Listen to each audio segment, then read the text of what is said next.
شہید اسلام حضرت مولانا یوسف لدھیانوی صاحب رحمۃ اللہ علیہ پاکستان میں شہید ہو گئے. کئی دفعہ ان کا قصہ سنا چکا ہوں.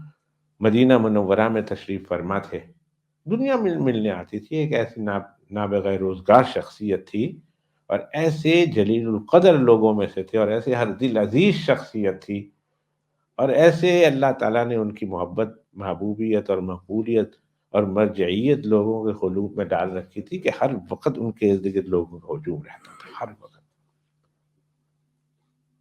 تو ان کے ایک خادم خاص فرماتے تھے اتنی مشغولیت کے باوجود بھی، اتنی مشغولیت کے باوجود مکہ حرم شریف میں چلے جائیں تو حرم شریف میں لوگ انہیں گھیر لیتے ہیں. کمرے میں جائیں تو پاؤں تل دھرنے کی جگہ نہیں ہوتی، پاؤں رکھنے کی جگہ نہیں ہوتی.